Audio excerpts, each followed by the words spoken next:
어머니, 혹시 저는 안 되나요? 그의 손이 제 치마 속으로 들어왔을 때 온몸에 소름이 돋았습니다. 그의 뜨거운 손길은 40년간 억눌려온 제 본능적인 탐욕을 깨웠습니다.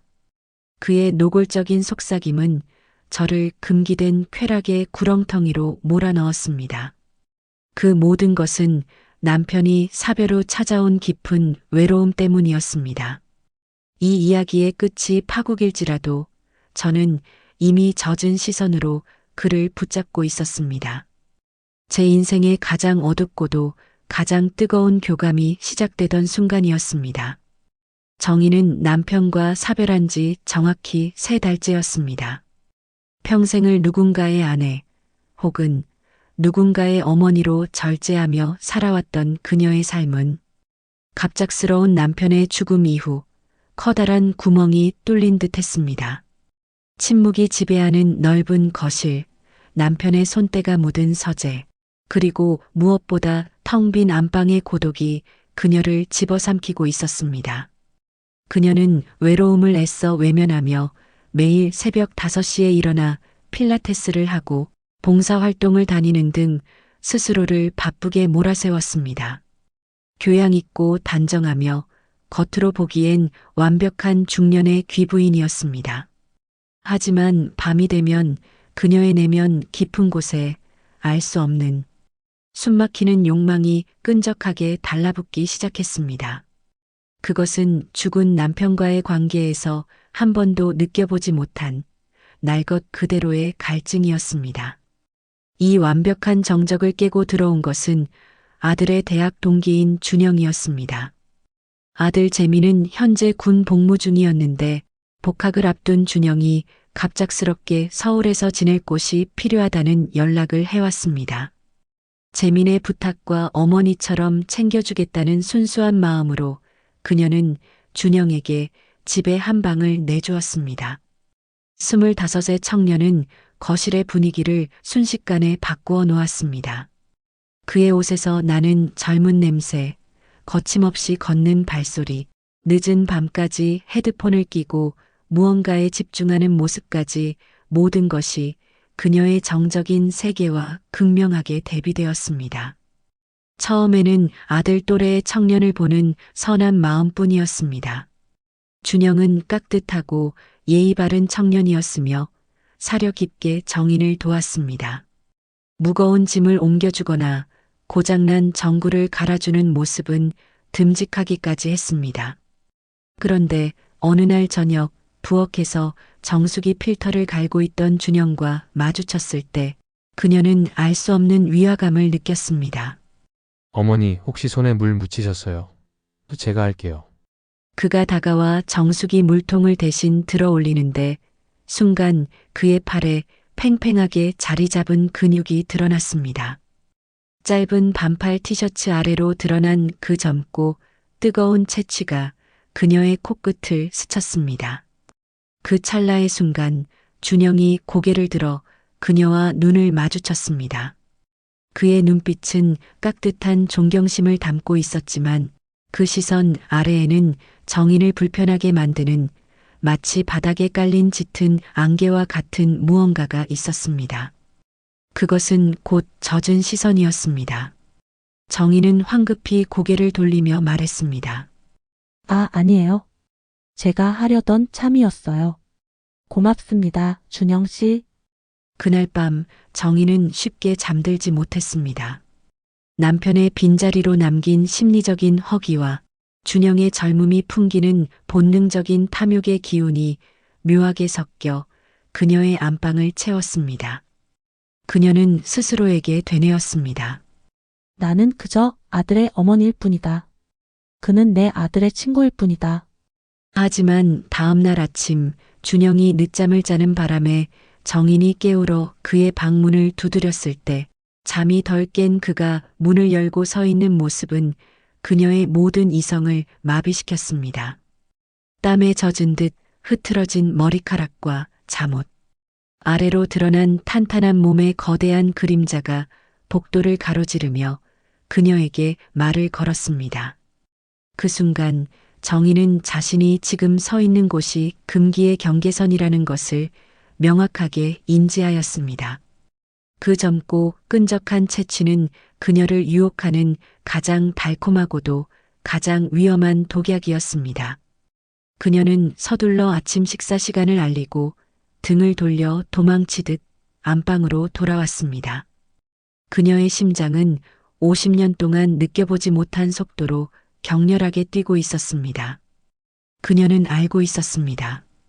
이 집에서 시작된 이 위험한 동거가 결국 그녀의 모든 것을 무너뜨릴 파국을 향해 달려가고 있음을 말입니다. 그리고 이제 곧 저녁이 다가오고 있었습니다. 내일 밤에는 또 어떤 일이 벌어질지 두려움과 함께 알 수 없는 흥분이 그녀를 짓눌렀습니다. 밤이 되자 집안에는 묘한 긴장감이 감돌았습니다.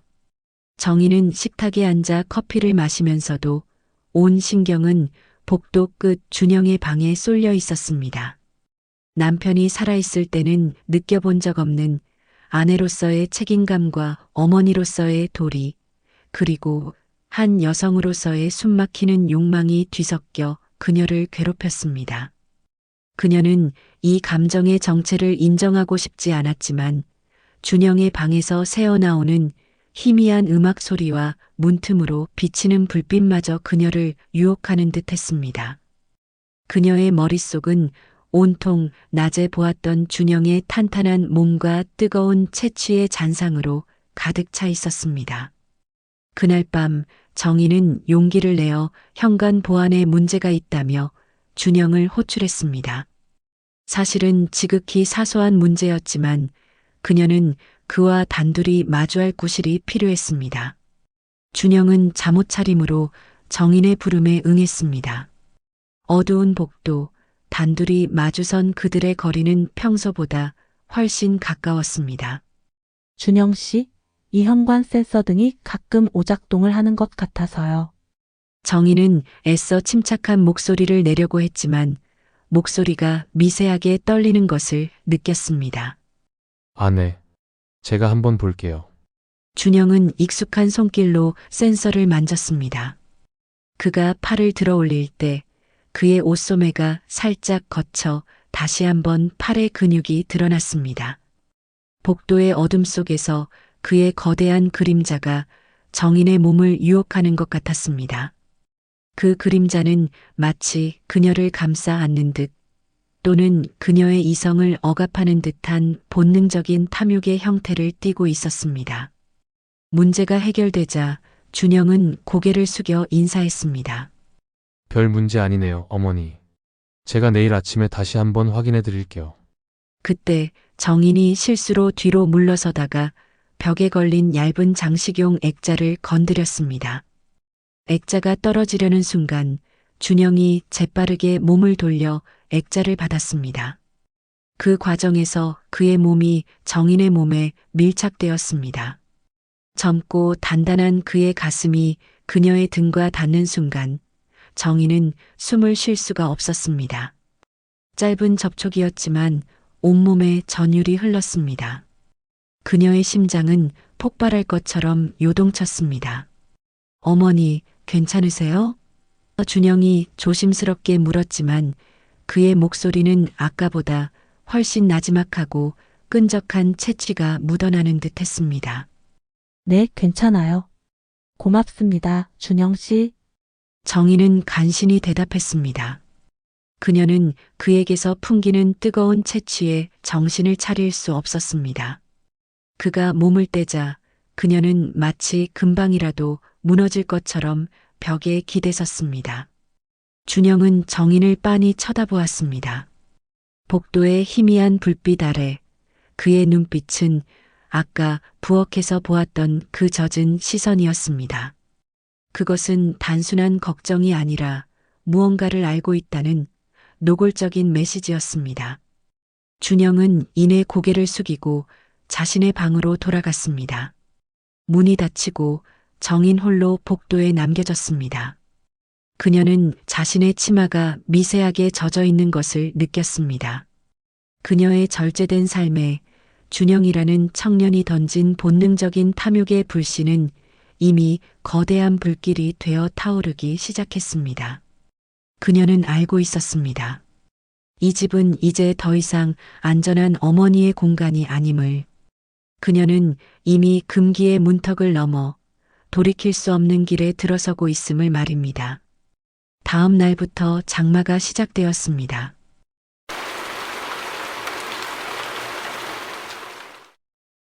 며칠 동안 쉬지 않고 내리는 빗소리는 집안의 분위기를 더욱 밀폐시키고 고립시켰습니다. 정희는 집안에서 준영과 마주치는 것을 피하려고 노력했습니다. 하지만 좁은 집에서 두 사람의 동선은 필연적으로 겹쳤습니다. 주방에서, 세탁실에서, 복도에서. 그때마다 준영의 눈빛은 그녀에게 숨막히는 욕망을 속삭이는 듯 했습니다. 비가 쏟아지던 어느 오후, 정희는 세탁실에서 세탁물을 정리하고 있었습니다. 땀에 젖은 준영의 셔츠를 정리하던 그녀의 손이 멈칫했습니다. 셔츠 안쪽에서 풍겨나오는 뜨거운 채취와 젊음의 기운은 그녀의 이성을 순식간에 흔들었습니다. 바로 그때 준영이 세탁실 문 앞에 나타났습니다. 어머니, 혹시 제 체육복 못 보셨어요? 오늘 급하게 필요해서요. 정희는 당황하여 손에 들고 있던 셔츠를 떨어뜨릴 뻔했습니다. 아, 네. 여기 있어요. 방금 꺼내서 정리하던 참이었어요. 좁은 세탁실 공간에서 준영이 젖은 셔츠를 받아들기 위해 정인에게 바싹 다가섰습니다. 두 사람의 몸이 다시 한번 닿을 듯 말 듯한 아슬아슬한 거리가 만들어졌습니다. 장마의 습기처럼 두 사람 사이에는 끈적한 채취와 본능적인 탐욕이 감돌았습니다. 어머니, 혹시 무슨 일 있으세요? 요즘 저를 피하시는 것 같아서요. 준영이 나지막한 목소리로 물었습니다. 그의 질문은 마치 그녀의 심리를 꿰뚫어 보는 듯 했습니다. 정희는 고개를 돌려 애써 눈을 피했습니다. 아니요. 무슨 말씀을? 그저 요즘 몸이 좀 피곤해서 그래요. 피곤하시군요. 준영은 세탁실 문을 닫았습니다. 갑작스러운 행동에 정희는 당황하여 그를 바라보았습니다. 왜 그러세요, 준영 씨? 세탁실은 작은 밀실처럼 변했습니다. 준영은 정인의 두 손을 자신의 큰 손으로 감싸쥐었습니다. 어머니의 눈빛은 피곤하다고 말하고 있지 않아요. 오히려 숨막히는 욕망을 숨기고 있는 것 같습니다. 정인의 온몸이 얼어붙었습니다. 무슨 말을 하는 거예요? 그녀는 애써 손을 뿌리치려 했지만 준영의 힘은 강했습니다. 저를 그냥 아들의 친구로만 보지 않는다는 것 압니다. 어머니의 젖은 시선이 저에게 계속 말하고 있어요. 준영은 정인의 귀에 대고 속삭였습니다. 그의 숨결은 뜨거웠습니다. 어머니의 외로움을 제가 채워드릴 수 있습니다. 이 노골적인 고백에 정인은 분노보다는 알 수 없는 쾌감과 해방감을 느꼈습니다. 남편의 죽음 이후 아무도 그녀를 여성으로 보지 않았습니다. 그런데 이 젊은 청년은 그녀의 억눌린 본능적인 탐욕을 건드리고 있었습니다. 그녀의 눈빛은 흔들렸고 저항할 힘을 잃어버렸습니다. 그녀는 자신이 금기의 늪에 완전히 빠져들었음을 깨달았습니다. 세탁실의 습기처럼 두 사람의 관계는 이제 걷잡을 수 없는 거대한 그림자를 만들고 있었습니다. 그녀의 마음속에서 어머니와 여인의 경계선이 무너지고 있었습니다. 준영의 노골적인 고백 이후 두 사람 사이의 관계는 급변했습니다. 정희는 더 이상 준영을 피하지 않았습니다. 오히려 은밀하게 그를 기다렸습니다. 그녀의 일상은 준영을 중심으로 돌아가기 시작했습니다. 그녀는 젊은 여자들처럼 몸매가 드러나는 옷을 입기 시작했고 화장도 전보다 진하게 했습니다. 이 모든 것은 숨막히는 욕망을 간절하게 표출하는 그녀만의 은밀한 신호였습니다. 결정적인 순간은 한밤중에 찾아왔습니다. 정희는 거실에서 뉴스를 보고 있었습니다. 새벽 2시 준영이 물을 마시러 나왔습니다. 거실의 스탠드 불빛 아래 그는 짧은 반바지 차림이었습니다. 두 사람의 눈이 마주쳤을 때 서로의 눈빛에서 본능적인 탐욕이 노골적으로 충돌하는 것을 느낄 수 있었습니다. 어머니 아직 안 주무세요? 준영이 다가왔습니다. 그의 뜨거운 채취가 그녀의 코끝을 자극했습니다. 잠이 오지 않아서요. 정희는 자신의 목소리가 낯설게 들리는 것을 감지했습니다. 준영은 정인의 옆에 앉았습니다. 오늘따라 더 아름다우세요. 그의 칭찬은 정인의 심장을 미친 듯이 뛰게 했습니다. 그녀는 애써 표정을 감추려 했지만 준영은 이미 그녀의 젖은 시선을 읽고 있었습니다. 그는 천천히 손을 들어 정인의 뺨에 닿았습니다. 그 젊고 단단한 손의 온기는 그녀의 40대 후반의 피부에 생기를 불어넣는 듯 했습니다. 어머니의 외로움. 제가 오늘 밤 끝내드리겠습니다. 그 말과 함께 준영은 정인을 안아들고 그녀의 안방으로 향했습니다. 정인은 저항할 힘도 의지도 없었습니다. 오히려 이 모든 상황을 간절히 바랐습니다. 어둠 속 방문이 닫히고 복도의 정적이 찾아왔습니다. 침대에 닿는 순간 두 사람은 금기의 마지막 선을 넘어섰습니다. 정희는 남편과의 결혼 생활 동안 한 번도 경험해보지 못했던 야수적이고 노골적인 쾌락의 구렁텅이에 빠져들었습니다.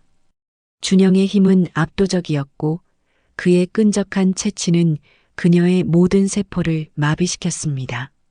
모든 행위는 거대한 그림자 속에서 이루어졌으며 소리는 침묵 속에 묻혔습니다. 그녀는 준영의 본능적인 탐욕을 온몸으로 받아들이며 억눌렸던 여성으로서의 자아를 비로소 해방시켰습니다. 그 밤은 길었습니다. 정희는 이제 더 이상 어머니도 사별한 아내도 아니었습니다. 그녀는 오로지 준영의 여자로서 숨막히는 욕망을 채우는 존재가 되었습니다. 그들의 금지된 교감은 이제 걷잡을 수 없는 중독이 되어 매일 밤 그녀의 안방을 뜨거운 채취로 채우기 시작했습니다. 그녀는 이 위험한 관계의 끝이 어디일지 알면서도 그 쾌락의 노예가 되는 것을 기꺼이 선택했습니다. 두 사람의 은밀한 관계는 이후 몇 주간 집안에서 지속되었습니다. 정희는 젊음과 욕망에 취해 행복했습니다.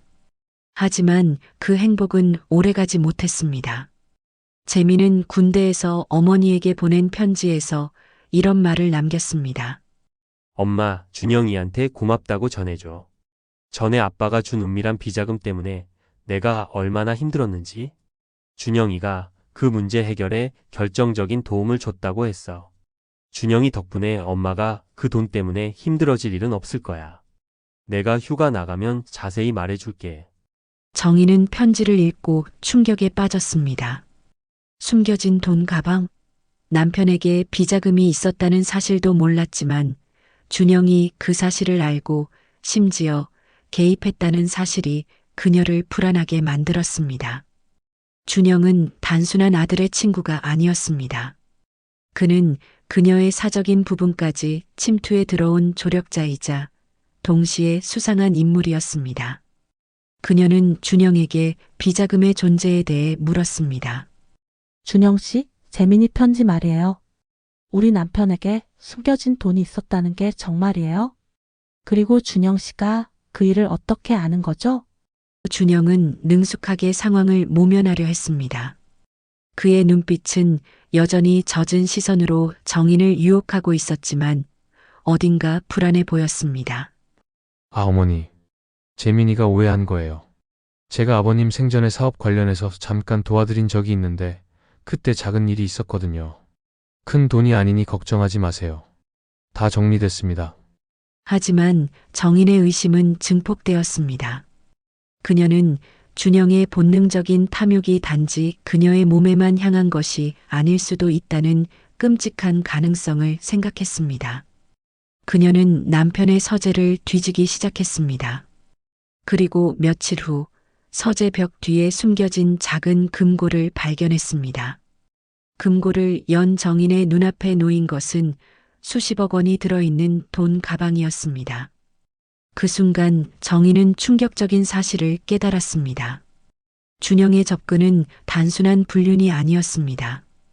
그의 끈적한 채취와 뜨거운 채취는 그녀의 금기된 욕망을 채워주는 동시에 이 돈 가방을 노린 거대한 그림자의 일부였습니다.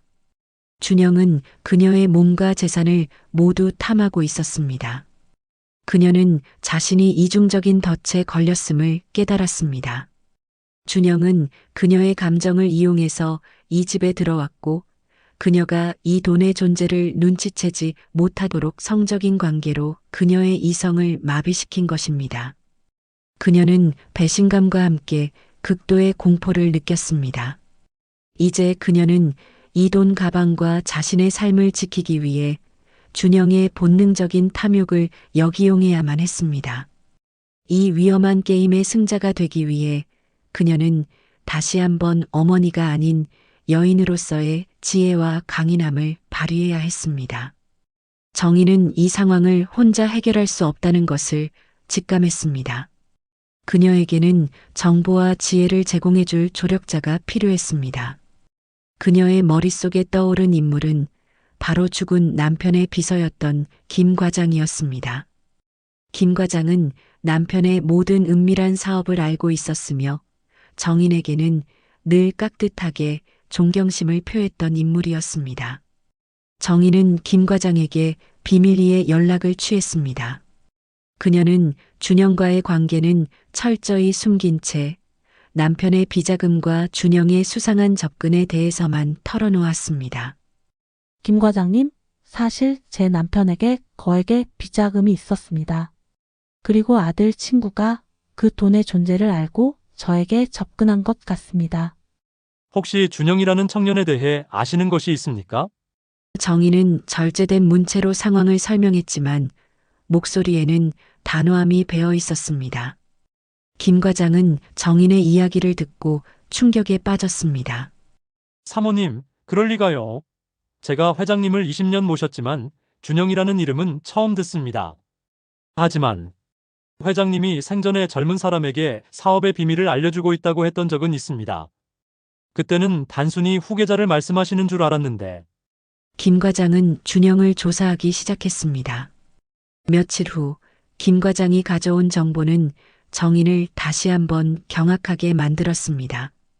준영은 단순한 대학생이 아니었습니다. 그는 남편의 사업에 앙심을 품은 경쟁회사 대표의 숨겨진 아들이었습니다. 준영의 접근은 단순한 돈을 넘어 남편의 회사를 무너뜨리기 위한 복수극의 일부였습니다. 그의 본능적인 탐욕은 개인적인 욕망이 아닌 가문의 복수를 위한 거대한 그림자였습니다. 사모님, 준영이는 사모님을 이용해 회장님의 비자금을 확보하고 이를 통해 회장님 회사의 결정적인 약점을 터뜨리려 하고 있습니다. 회장님의 비자금은 사실 불법적인 용도로 쓰였을 가능성이 높습니다. 김 과장은 정인에게 설명했습니다. 정인은 자신이 단순히 불륜의 상대가 아니라 복수극의 도구로 이용당했음을 깨달았습니다. 그녀는 준영에게서 느꼈던 뜨거운 채취와 젖은 시선이 모두 계산된 연기였다는 사실에 극도의 모멸감을 느꼈습니다. 하지만 동시에 그녀는 이 상황을 뒤집을 수 있는 결정적인 정보를 손에 넣었습니다. 김 과장님, 이제 제가 해야 할 일이 무엇인지 알겠습니다. 준영을 안심시키세요.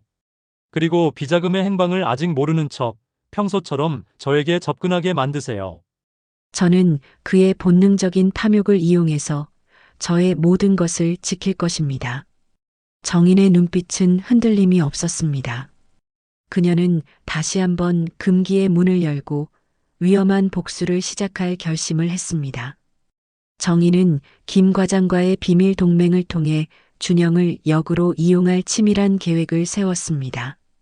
그녀는 준영의 본능적인 탐욕과 숨막히는 욕망이 그의 가장 큰 약점임을 알고 있었습니다. 그녀는 다시 젊은 연인의 역할을 충실히 수행하며 준영을 안심시켰습니다. 준영 씨, 당신이 저에게 얼마나 큰 행복을 주는지 몰라요. 저는 이제 당신 없이는 살 수 없을 것 같아요. 정희는 절제된 감정 속에서 가장 노골적인 애정을 표현했습니다. 그녀의 젖은 시선은 예전보다 더욱 강렬했고 준영은 그녀의 거짓된 사랑에 완전히 속아 넘어갔습니다. 준영은 정인이 비자금의 진실을 눈치채지 못했다고 확신했습니다. 그는 매일 밤 정인의 안방을 찾아왔고 그의 뜨거운 채취와 정인의 끈적한 채취는 집안을 가득 채웠습니다. 정인은 그 순간마다 치솟는 혐오감을 억누르고 그의 몸을 안으며 계획을 실행에 옮겼습니다. 계획은 단순하면서도 치명적이었습니다. 정인은 준영에게 남편의 숨겨진 유언장이 있다며 거짓 정보를 흘렸습니다. 사실 남편이 죽기 전에 중요한 유언장을 남겼어요. 당신에게 남은 빚자금을 물려주겠다는 내용이에요. 하지만 그 유언장을 찾으려면 당신이 먼저 회사를 위한 결정적인 증거를 가져와야 합니다. 준영의 눈빛이 탐욕으로 번뜩였습니다. 그는 복수와 돈, 두 마리 토끼를 잡을 수 있다는 생각에 완전히 눈이 멀었습니다.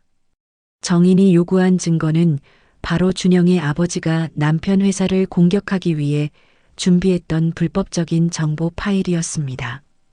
준영은 자신이 정인의 가장 은밀한 조력자라고 착각하며 그 파일을 훔쳐 정인에게 가져왔습니다. 어머니 여기 있습니다. 이 파일만 있으면 아버님 회사는 안전할 겁니다. 이제 유언장을 보여주시겠어요? 준영은 승리에 도취된 듯 정인에게 다가섰습니다. 그의 본능적인 탐욕이 절정에 달한 순간이었습니다.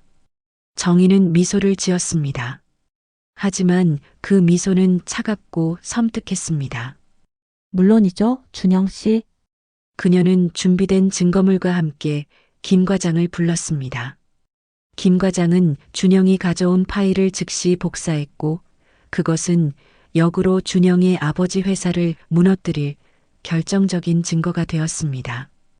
그녀는 준영에게 유언장이 아닌 김 과장이 정리한 경찰 고소장을 내밀었습니다. 준영 씨, 당신은 나를 이용했고 나의 아들을 배신했습니다.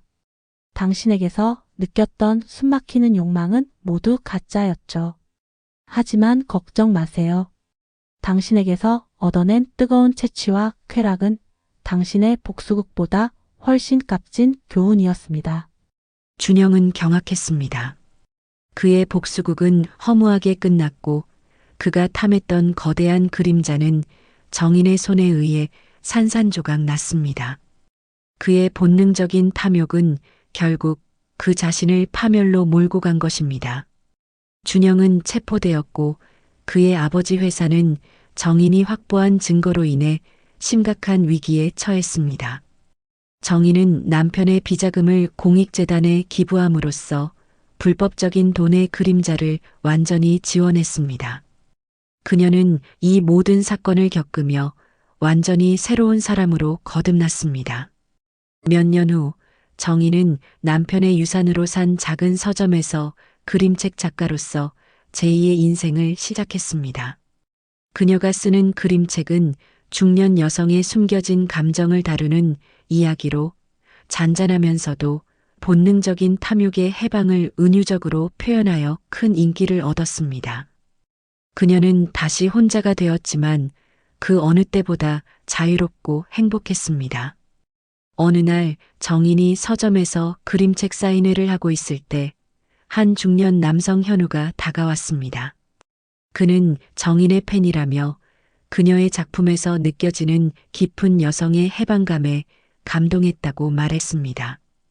현우는 대학 교수였으며 아내와 사별 후 혼자 지내고 있었습니다. 정인 씨의 책을 읽고 저도 억눌렸던 삶을 되돌아보게 되었습니다. 당신의 그림에서 느껴지는 숨막히는 욕망은 사실 우리 모두가 잃어버린 진짜 나를 찾는 여정 같습니다. 현우는 정인에게 존경심을 담아 말했습니다.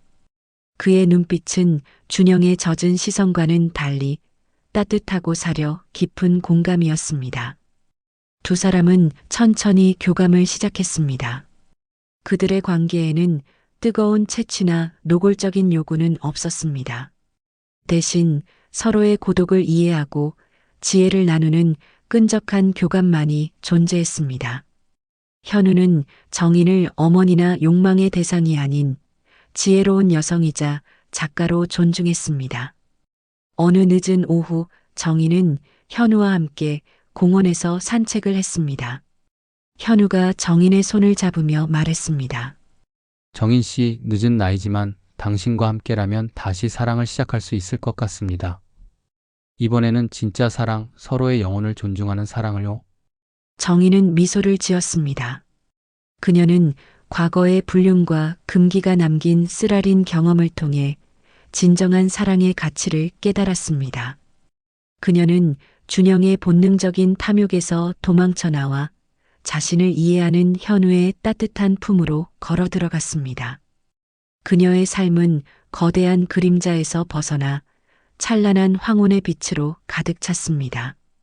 6개월 후 정인과 현우는 소박한 결혼식을 올렸습니다.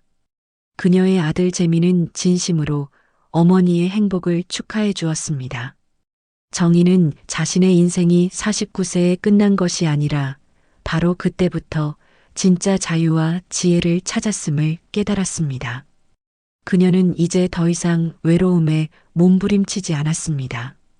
그녀의 이야기는 수많은 중년 여성들에게 늦은 나이에도 다시 시작할 수 있다는 용기를 심어주는 최고의 인생 드라마가 되었습니다. 다음에는 더 좋은 주제로 찾아오겠습니다. 구독과 좋아요는 제게 큰 힘이 됩니다.